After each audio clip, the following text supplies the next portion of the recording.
BJP. ആയാലും ഇപ്പോൾ CPM ആയാലും ആവർത്തിച്ച് പറയുന്ന ഒരു കാര്യം കോൺഗ്രസ് നേതാക്കൾ കൂട്ടമായി തന്നെ ബി.ജെ.പിയിലേക്ക് പോകുന്നു എന്നുള്ളതാണ്. കോൺഗ്രസിൽ മാത്രം സംഭവിക്കുന്നു, കേരളത്തിൽ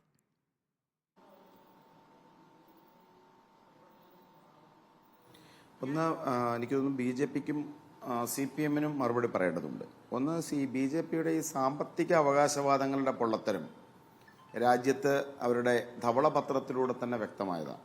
രാജ്യത്ത് ധവളപത്രം അവർ പുറത്തിറക്കിയപ്പോൾ ഉയർത്തിയ പ്രധാനപ്പെട്ട ചോദ്യങ്ങളുണ്ട്. അതിനൊന്നും ഒരു വിമർശനങ്ങൾക്ക് മറുപടി നൽകിയിട്ടില്ല. ഇപ്പോൾ സാമ്പത്തിക വളർച്ച എന്നത് ഡോക്ടർ മൻമോഹൻ സിംഗ് ഇപ്പോൾ ഏറ്റവും ഫ്രജൈലായ ഒരു എക്കോണമി ആയിരുന്നു ഇന്ത്യൻ എക്കോണമി എന്നാണ് BJPയുടെ അവകാശവാദം 2014 ഈ സ്ഥാനം ഏറ്റെടുക്കുമ്പോൾ. അത് തന്നെ പച്ച നുണയാണ്. UPA സർക്കാരിന്റെ 10 വർഷക്കാലത്തെ ഇന്ത്യൻ സാമ്പത്തിക രംഗത്തിന്റെ വളർച്ചയ്ക്ക് തുല്യം നിൽക്കാവുന്ന ഒന്ന് BJPക്ക് ഇപ്പോഴും നേടിയെടുക്കാൻ സാധിച്ചിട്ടില്ല. 34 കോടി മനുഷ്യനാണെന്ന് ദാരിദ്ര്യരേഖയ്ക്ക് മുകളിലേക്ക് പോയത്. ഇന്ത്യയുടെ പ്രതിശീർഷ വരുമാനം വർദ്ധിച്ചു. സാമ്പത്തികമായി അല്ലെങ്കിൽ പട്ടിണിയിൽ കിടന്ന മനുഷ്യരെ ദാരിദ്ര്യരേഖയിൽ നിന്ന് ഉയർത്തി. എന്നാൽ നരേന്ദ്രമോദിയുടെ കാലഘട്ടത്തിലെ സാമ്പത്തിക വളർച്ച എന്ന് പറഞ്ഞാൽ ഗ്രോത്ത് വിത്തൗട്ട് എംപ്ലോയ്മെന്റ് ആണ്. രാജ്യത്തെ 45 വർഷക്കാലത്തെ ചരിത്രത്തിലെ ഏറ്റവും വലിയ തൊഴിലില്ലായ്മയുടെ രാജ്യം കടന്നുപോകുക. എന്താ അനുഭവിച്ചുകൊണ്ടിരിക്കുകയല്ലേ? പ്രത്യേകിച്ച് പറയേണ്ട കാര്യമുണ്ടോ സ്മൃതി? രാജ്യത്തെ കുട്ടികൾക്ക് ആർക്കെങ്കിലും തൊഴിലുണ്ടോ? ഇപ്പൊ കേരളത്തിൽ അതിന് ഉദാഹരണം എടുക്കാം. എവിടെയാണ് എംപ്ലോയ്മെന്റ്? നാട്ടിലൂടെ തൊഴിൽ കിട്ടുന്നുണ്ടെങ്കിൽ ആളുകൾ ഇവിടെ നിൽക്കാതെ വിദേശങ്ങളിലേക്ക് പലായനം ചെയ്യേണ്ട കാര്യമുണ്ടോ? അത് രാജ്യത്താകമാനം സ്ഥിതിയാണ്. എംപ്ലോയ്മെന്റ് റേറ്റ് ഏറ്റവും കുറഞ്ഞിരിക്കുന്നു. മാനുഫാക്ചറിംഗ് സെക്ടർ അതിന്റെ ചരിത്രത്തിലെ ഏറ്റവും വലിയ തകർച്ചയിലാണ്. ഇവരെ പണപ്പെരുപ്പം വെച്ച് ഇപ്പൊ പണത്തിന്റെ തുകയ്ക്കപ്പുറത്ത് രാജ്യത്തുണ്ടായിരിക്കുന്ന പണപ്പെരുപ്പവും അല്ലെങ്കിൽ ഉണ്ടായിക്കൊണ്ടിരിക്കുന്ന വിലക്കയറ്റവും ഒക്കെ തന്നെ ജനങ്ങൾ അനുഭവിച്ചുകൊണ്ടിരിക്കുകയാണ്. പെട്രോളിയം ഉൽപ്പന്നങ്ങളുടെ വിലക്കയറ്റം 400 രൂപയൊക്കെ ഉണ്ടായിരുന്ന ഗ്യാസിന്റെ വില ഇന്ന് 1200 രൂപയാണ്. ഇതാണ് പൊതുസ്ഥിതി. പിന്നെ ഇവർ നടത്തിക്കൊണ്ടിരിക്കുന്ന കുപ്രചരണങ്ങളും കള്ളങ്ങളും നമുക്കറിയാം. ഇതെല്ലാം ഈ 2004 ഇന്ത്യ ഷൈനിങ് ക്യാമ്പയിന് തുല്യം നിൽക്കാവുന്ന ഒരു സാഹചര്യമാണ്. 2004 നിന്ന് കുറച്ചുകൂടെ വ്യത്യസ്തം വരുന്ന കാര്യം ഇത്രയേ ഉള്ളൂ. 2004 ഇത്രമാത്രം കോർപ്പറേറ്റുകൾ ഇവരോടൊപ്പം ഉണ്ടായിരുന്നില്ല. ഇന്ന് ഇവരുടെ ഗുണഭോക്താക്കളായിരിക്കുന്ന അംബാനിയും അദാനിയും ഉൾപ്പെടെയുള്ള ആളുകൾ ഇവർക്കൊപ്പമുണ്ട്. ഇവർ കുറച്ചുകൂടെ ശാസ്ത്രീയമായ രാജ്യത്തെ ദൃശ്യമാധ്യമങ്ങളും പത്രമാധ്യമങ്ങളും ഇവരുടെ നിയന്ത്രണത്തിലാക്കുന്നു. അപ്പൊ സോഷ്യൽ മീഡിയ പ്ലാറ്റ്ഫോമുകൾ നമുക്കറിയുന്ന ഇപ്പൊ കോൺഗ്രസ് കൊടുത്തൊരു പരാതിയുണ്ട്.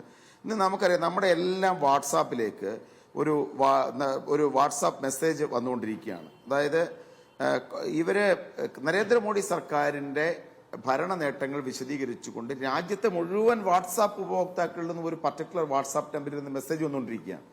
എന്തൊരു ദുരുപയോഗമാണ് ചിന്തിക്കണം. ഒരു സോഷ്യൽ മീഡിയ പ്ലാറ്റ്ഫോമിലെ മെറ്റയ്ക്ക് ഇന്ന് കോൺഗ്രസ് അതിന്റെ പരാതി നൽകിയിട്ടുണ്ട്.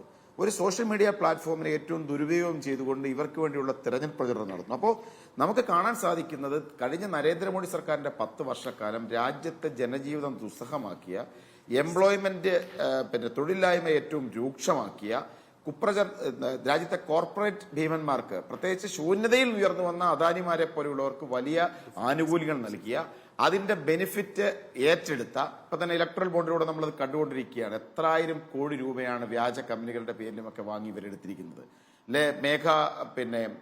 നിരവധി കോൺട്രാക്റ്റുകൾ ഇവരെ ED മുഖാന്തരം ഭീഷണിപ്പെടുത്തി അവരിൽ നിന്ന് വാങ്ങിക്കൊണ്ടിരിക്കുന്നത്. ഇതൊക്കെ തന്നെ ഇന്ത്യൻ ജനാധിപത്യത്തെ മലീമസമാക്കാൻ ഉപയോഗിച്ചുകൊണ്ടിരിക്കുകയാണ്. ഇതാണ് എനിക്ക് BJPക്കുള്ള മറുപടി.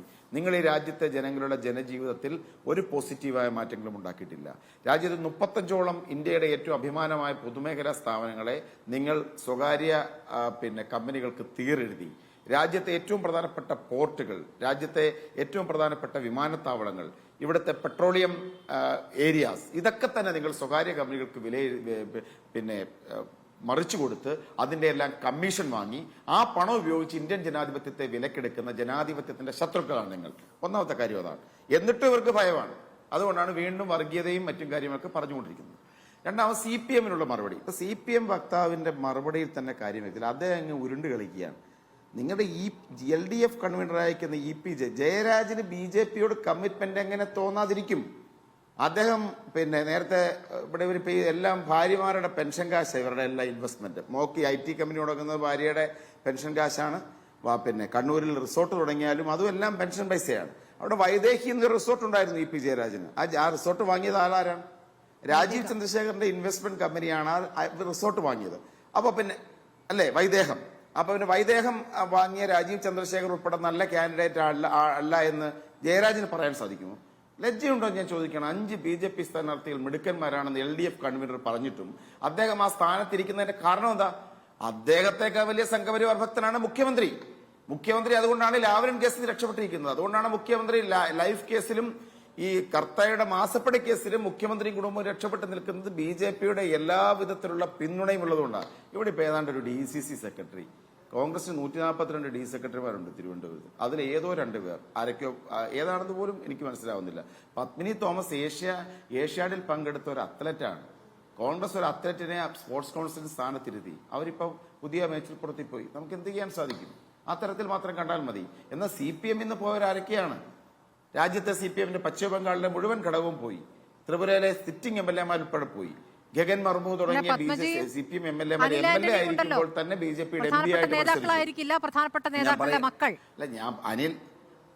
ഞാൻ പറയട്ടെ, തീർച്ചയായും മക്കൾ രാഷ്ട്രീയം എന്നത് തന്നെ യഥാർത്ഥത്തിൽ മക്കൾ ഞാൻ പറയാം.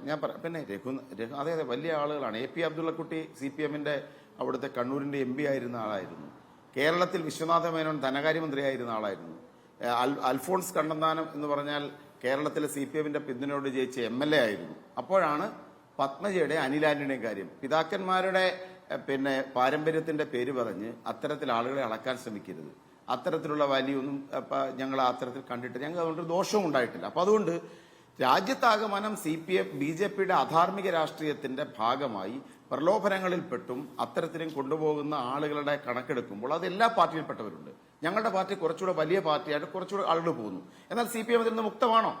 പശ്ചിമ ബംഗാളിലെ എത്ര സിറ്റിംഗ് MLA-മാർ, ജ്യോതിർമയ് സിക്ദറിനെ പോലെയുള്ള മുൻ MP-മാർ, അങ്ങനെ ഒരു വലിയ പട്ടിക തന്നെ. ത്രിപുരയിലേക്ക് പശ്ചിമ ബംഗാളിലെ പാർട്ടി ഘടകങ്ങൾ തന്നെ BJP ആയി. അപ്പൊ അതുകൊണ്ട് നിങ്ങൾ ആ പ്രവണതയെ എതിർക്കുന്നതിന് പകരം അവിടുന്ന് ഇവിടുന്ന് കുറച്ച് ആളുകളുടെ പേര് പറഞ്ഞ് കോൺഗ്രസ് തകരുന്നു എന്ന് പറഞ്ഞാൽ അതൊക്കെ ഞങ്ങൾ അർഹിക്കുന്ന രീതിയിൽ ഞങ്ങളതിനെ മാറ്റി നിർത്താനാണ് ആഗ്രഹിക്കുന്നത്.